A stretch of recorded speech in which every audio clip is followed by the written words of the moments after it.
Lazar approaches Dwight and slams his desk. Max didn't work out. He was a weak male I just wanted to crush. Fear, anxiety, confusion. Dwight feels them all. How is this guy the CEO? More than that, he wanted to crush the employee he's replacing for being a weak male. Dwight doesn't even know what that means. Weak male? Who talks like that in this day and age? His hands fidget nervously. He swallows a growing lump in his throat. Lazar smashes his desk again. I need you to be bolder than him, Dwitch. I need you to get the buzz out there that we're the best company in the business. Did he just call me Dwitch? Dwitch. He just called me Dwitch. Dwight's still not sure what he's supposed to be doing at Peak 22. He's a story hook supervisor. He has no idea what that is. Sounds convoluted and made up. Sounds like bullshit. He took the job because he needs the money, and he can't dress up in costumes for birthday parties anymore. Kids can be so cruel. He's supposed to create fake profiles and write positive reviews about Lazar and his company. Lazar gives his desk another thump. Be a lion, Dwitch. Pounce on the internet. Pounce. Get the word out. Peak 22.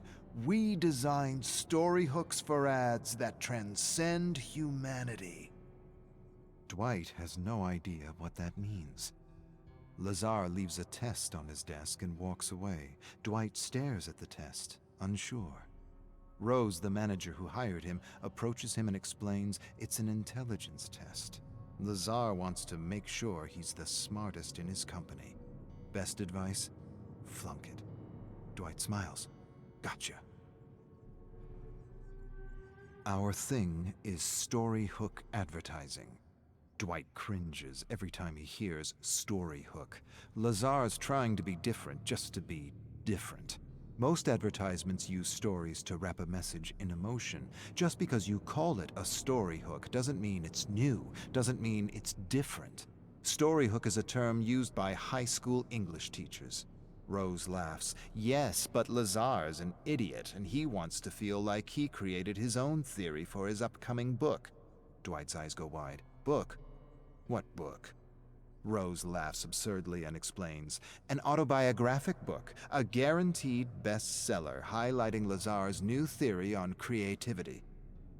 But Lazar hasn't done anything yet. It's all smoke and mirrors. Rose laughs and corrects him. He's done one thing really well. He's burned through millions. Rose changes the subject and tells Dwight he needs to meet Lazar's ghostwriter for an interview. Make sure to shower praises about our naked emperor for his autobiography. Dwight approaches Rose. She isn't her usual jolly self. Dry tears line her cheek and her eyes are swollen. She tells him Lazar embarrassed her at a meeting when she refused to go along with his jokes at the expense of the sound designer's speech impediment. He humiliated her for not going along with his stuttering impression.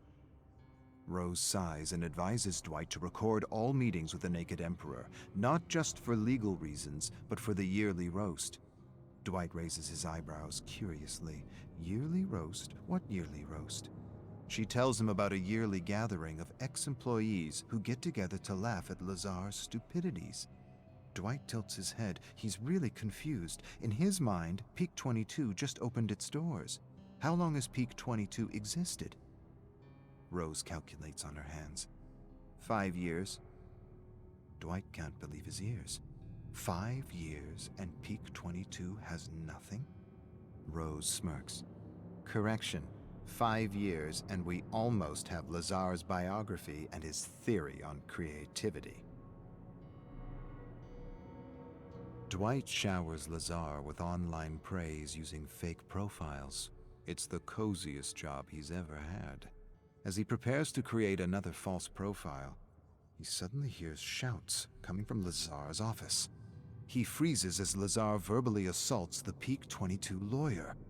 The lawyer is telling him Storyhook can't be registered. It's a concept in many high school textbooks. Lazar fires the lawyer on the spot. The lawyer promises he'll sue. Lazar doesn't care. He'll settle. He always settles. It isn't his money. And Dwight's heard he's got his benefactors eating out of the palm of his hands. He's already settled dozens of wrongful dismissals. Rose attempts to calm Lazar down, but he screams at her to mind her business. Dwight wants to help her, but he's never made so much money doing so little before. He likes making money doing nothing. But his hands are fidgeting, and his palms are getting damp and clammy. Hearing Lazar verbally abuse Rose is difficult to bear. He imagines all kinds of scenarios where he leaps from his desk to help her. Nervousness fills his bladder, and he leaps from his chair and rushes to the bathroom.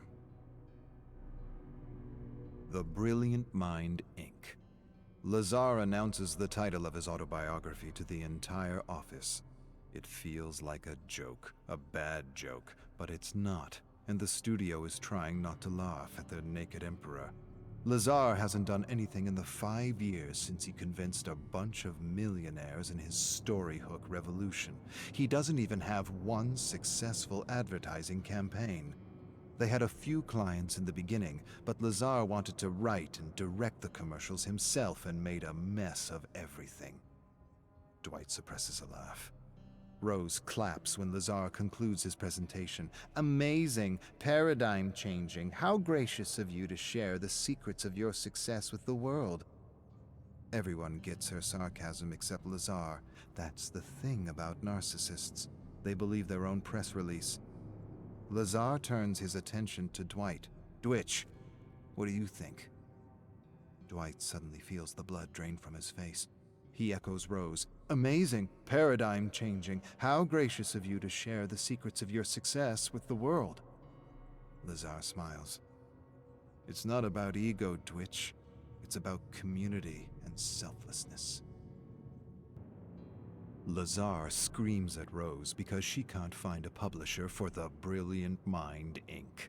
Peak 22 has done nothing, and creating campaigns with a Storyhook isn't really paradigm-changing. The publishers think he's an idiot. Why is he saying Storyhook when he means story? Ads with a story with a Storyhook? Rose calms Lazar down. She suggests that they should self-publish. The idea silences Lazar. You're right. You're absolutely right. The publishing world isn't ready for my visionary ideas. Dwight sighs and finds it harder and harder to listen to his bullshit. Peak 22 is going nowhere fast. The company is having a hard time finding clients and recruiting with all the rumors of abuse. Lazar announces he has a solution for recruitment. He'll write a Storyhook recruitment campaign to attract the best employees. Hundreds will apply, thousands. Dwight doesn't understand. For what? Dwight still isn't sure if Peak 22 does anything other than enable a narcissist to do whatever he wants to whomever he wants. Lazar is spreading rumors about Rose.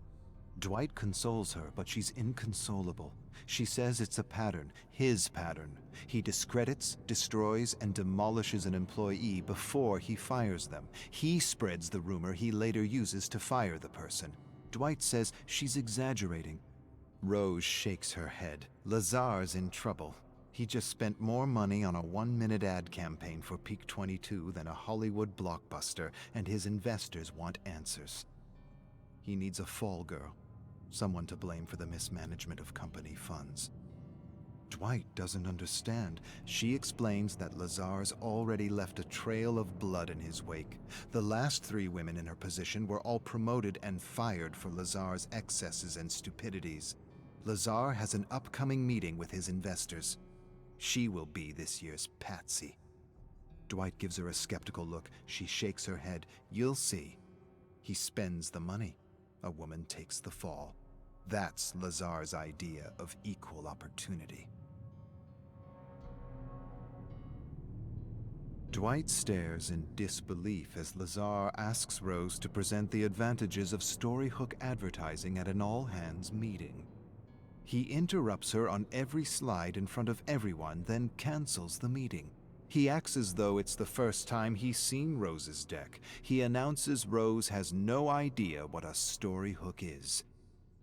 Everyone leaves the cafeteria feeling bad for her, grumbling that no one knows what he means by story hook or how stupid he is for using a contrived term that just means story.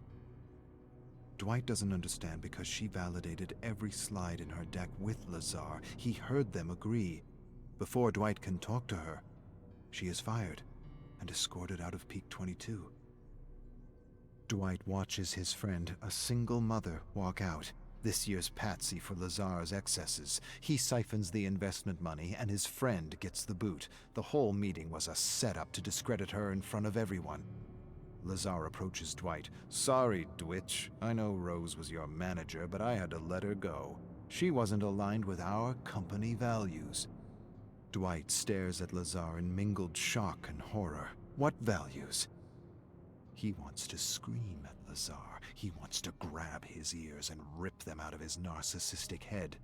Instead, he nods and silently prays there is justice in the world. Dwight listens in disbelief to stories of Lazar, real-life horror stories, stories that defy reason for this day and age. It's a yearly ritual for those who have had the misfortune to work with Lazar. They've all gathered to watch the leaked Peak 22 recruitment video. Dozens of people, each wearing a white Peak 22 t-shirt with a ridiculous Lazar quote they scribbled on with marker. One of them worked with Lazar at a production company where he tried to produce a terrible web series he wrote. It's about an alien computer that takes over the world and controls its inhabitants with a matrix that simulates reality.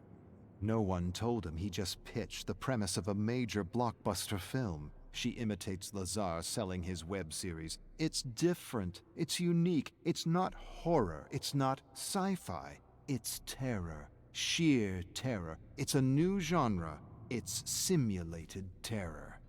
Lazar believed he had created the next big genre like cosmic horror. The writer shows a book written by Lazar, Simulated Terror, Guidelines for Writers in His New Genre. They all burst out laughing. Dwight laughs so hard it hurts. Who says story hook when they mean story, or simulated terror when they mean sci-fi? The stories of the Naked Emperor continue throughout the night, and Dwight is convinced there is no justice. Peak 22's ex-Storyhook supervisor talks about how Lazar called him a weak male for not wanting to cyberbully a blogger for using the term storyhook. He tells them about a harmless drug that makes people laugh absurdly at every little sound. He says if he was still working at Peak 22, he'd give Lazar a little taste of his own medicine. Others agree. That would be hilarious. Dwight likes the idea, likes it a lot. It might be that justice works in mysterious ways. He approaches Max. Tell me more about this harmless drug. Max hands Dwight a mix of his laughing drug. It will make him giggle and laugh so much he'll piss his pants. Pour it in his coffee right before his meeting, and you'll have a story hook unlike any other for next year's roast. Dwight smiles. He feels his heart pounding his chest. Rose will have justice. Everyone will. Dwight will teach this abuser that sometimes the little guy bites back. Inspired, he asks one of his colleagues to distract Lazar while he spikes his coffee. Another colleague listens to the plan and shakes her head skeptically. She isn't sure. She doesn't like this prank and cautions Dwight to think things through. "I've got 2 kids," she says, "and the last thing I want is for the investors to close down shop because he hallucinates or hurts someone." Dwight laughs. "Don't worry. The most that will happen is he'll act like a donkey." Dwight lifts his chin proudly and reassures her no one will get hurt. He places his hand on her shoulder and feels like the leader he always knew he's been. "Nothing bad will happen, or my name isn't Dwight."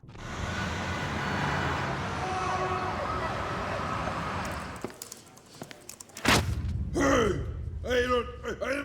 Oh.